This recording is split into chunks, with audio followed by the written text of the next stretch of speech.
వాళ్ళు నరరూప రాక్షస స్త్రీలు. నమ్మించి శనేడుతో చంపేస్తారు. మనకు చేదోడు వాదోడుగా ఉంటారు. ఆప్యాయంగా పలకరిస్తారు. అనురాగం కురిపిస్తారు. సొంత మనుషులు మించి సాయం చేస్తారు. ఆకలైతే ఆహారం ఇస్తారు. దాహం అంటే కూల్ డ్రింక్ ఇస్తారు. వీరి ఆప్యాయత చూసి వారితో ట్రావెల్ చేస్తే అవే మీకు చివరి ఘడియలవుతాయి. శనేడ్తో క్షణాల్లో ప్రాణాలు తీయటం వీరికి వెన్నతో పెట్టిన విద్య. కేరళ తరహాలో వరుస హత్యలు చేస్తూ చివరికి చిన్న క్లూతో పోలీసులకు సిక్కిన ముగ్గురు నరరూప రాక్షస స్త్రీల దారుణాలు స్త్రీ జాతినే సిగ్గుపడేలా చేస్తున్నాయి. Let's watch the story.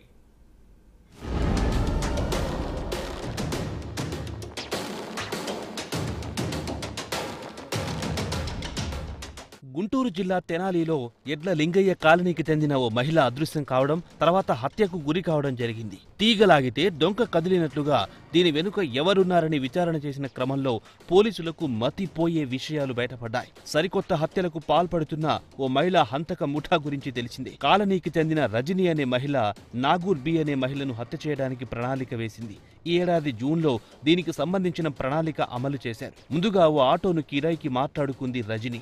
ఆటోలో రజనీతో పాటు నాగూర్ బి కూడా ఎక్కింది. వీరితో పాటు వెంకటేశ్వరి అలియాస్ బుజ్జి అనే మహిళ ఆటోను ఫాలో అవుతూ బైక్పై వచ్చింది.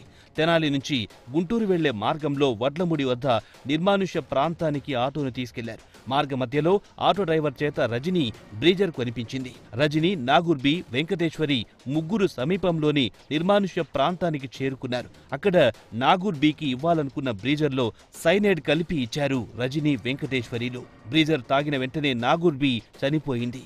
ఆమె ఒంటిపై ఉన్న బంగారు ఆభరణాలను తీసుకుని ఇద్దరు మహిళలు అక్కడి నుండి వెళ్లిపోయారు. ఇదంతా సినిమా స్టోరీలా అనిపించవచ్చు, కానీ అలాగే జరిగిన వాస్తవం. తెనాలి ఎడ్లంగి కాలనీలో ఉంటాం. 32 వార్డు.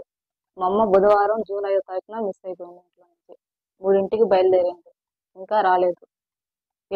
7వ తారీఖు పోలీస్ స్టేషన్ కంప్లైంట్ ఇచ్చాము. వాళ్ళు ఎవరు కేసు తీసుకోలేదు. 10వ తారీఖుకి మళ్ళీ 13వ తారీఖు వెళ్తే బాడీ దొరికిందని చూపించారు. కేసు ఇంతవరకు అయితే ఫైల్ చేయలేదు. పోలీస్ స్టేషన్కి వెళ్తే సాయంత్రం 6ంటికి మన కేసు ఇంతవరకు ఫైల్ చేయలేదు. 13వ తారీఖుకి ఆధార్ కార్డులో అవన్నీ తీసుకెళ్తే కేసు ఫైల్డానికి రమ్మన్నారు 6ంటికి. అయితే ఎవరు పోలీసులు ఎవరు లేరు. తర్వాత ఇలా బాడీ దొరికిందని చెప్పి గుంటూరు రేపు వెళ్ళమని చెప్పారు. చూస్తే మా అమ్మ బాడీ.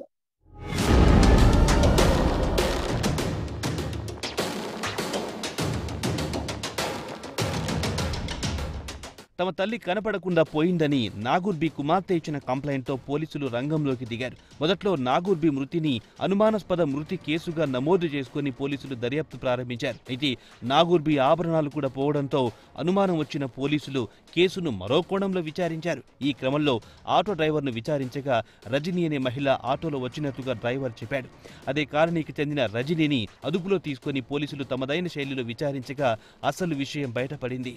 తర్వాత వెంకటేశ్వరిని కూడా అదుపులో తీసుకున్నారు. బంగారు ఆభరణాల కోసం నాగూర్ బికి సైనైడ్ కలిపి బ్రీజర్ తాగించినట్లుగా ఆ ఇద్దరు మహిళలు ఒప్పుకున్నారు. సైనైడ్తో హత్య చేసిన విషయం తెలుసుకున్న పోలీసులు షాక్కి గురయ్యారు. డబ్బు, నగలు కోసం మహిళలు ఇలాంటి హత్యలకు పాల్పడడం సరికొత్తగా అనిపించింది.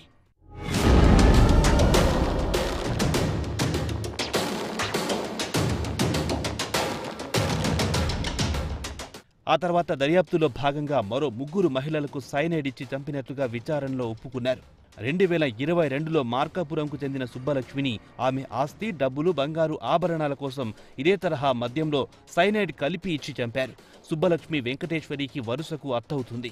ఆ తర్వాత 2023లో నాగమ్మ అనే మహిళను థమ్సప్లో సైనైడ్ కలిపి ఆమె వద్ద తీసుకున్న 20,000 రూపాయల అప్పును ఎగ్గొట్టేందుకు చంపేశారు. నరహంతక స్త్రీ ముఠా చేసిన ఒక్కొక్కటి వరుసగా చెప్పేశారు పోలీసులకు.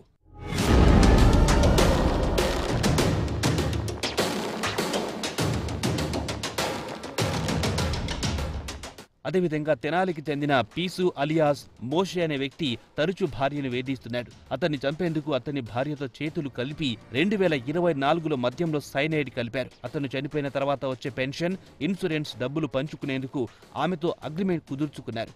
ఈ 4 హత్యలే కాకుండా మరో ముగ్గురిపై హత్యాయత్నం చేశారు. వారికి ఆహారం, కూల్ డ్రింక్, టీలో కలిపి సైనైడ్ కలిపి ఇవ్వగా చివరి సమయంలో వారవి తీసుకోకపోవడంతో వారిని చంపాలనే ప్లాన్ వర్కౌట్ అవ్వలేదు. బంగారు ఆభరణాలు దోచుకోవాలి చేసుకోవాలన్న ఉద్దేశంతో తీసుకున్న అప్పులు ఎగ్గొట్టడం కోసం ఈ సైనైడ్ హత్యలు చేసినట్టుగా గుంటూరు జిల్లా ఎస్పీ సతీష్ కుమార్ తెలిపారు. వీరికి సైనైడ్ విక్రయిస్తున్న కృష్ణ అనే వ్యక్తిని కూడా అరెస్ట్ చేశారు.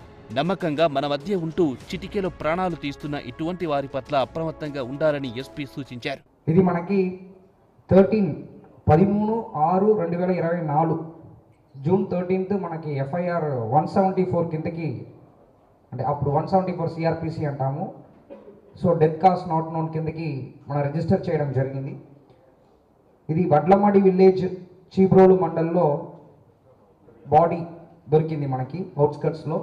అప్పుడు ఈ కేసుని మనం రిజిస్టర్ చేసి కేసుని మనం ముందుకు తీసుకుని వెళ్ళాము. తర్వాత ఏ క్లూస్ లేదు ఈ కేసులో. బాడీ కూడా ఆల్మోస్ట్ 5 days 6 days అయిపోయింది. కంప్లీట్లీ ప్యూట్రిఫైడ్ అంటారు, కంప్లీట్లీ ప్యూట్రిఫైడ్ అయిపోయింది బాడీ. సో అక్కడ నుంచి మనం ఇన్వెస్టిగేషన్ని స్టార్ట్ చేసాము. ఇన్వెస్టిగేషన్ని స్టార్ట్ చేసిన తర్వాత ఆ రోజు ఆ ప్లేస్కి ఒక ఆటో వచ్చింది. ఆటోతో పాటు ఒక స్కూటీ వచ్చింది.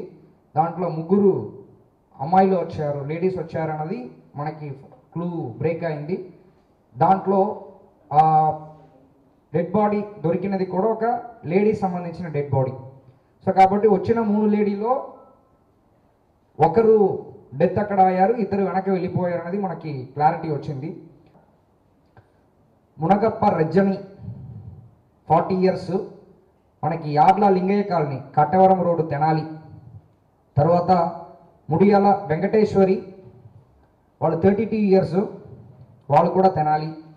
తర్వాత గుంటు రమణమ్మ 60 సంవత్సరాలు, వీళ్ళు ఈ వెంకటేశ్వరికి తల్లి. యాక్చువల్లీ వీళ్ళు 3 పాత్రలు దీనిలో ఉన్నట్టు మనం ఐడెంటిఫై చేయడం జరిగింది. చతుషష్ఠి కళలలో చోర కళ కూడా ఒకటి. కానీ ఇలాంటి చోర కళను అందులో మహిళలు చేయడం కొత్తగా అనిపిస్తోంది. ఏదేమైనా ఎవరి జాగ్రత్తలో వారు ఉండాల్సిన అవసరం ఉంది.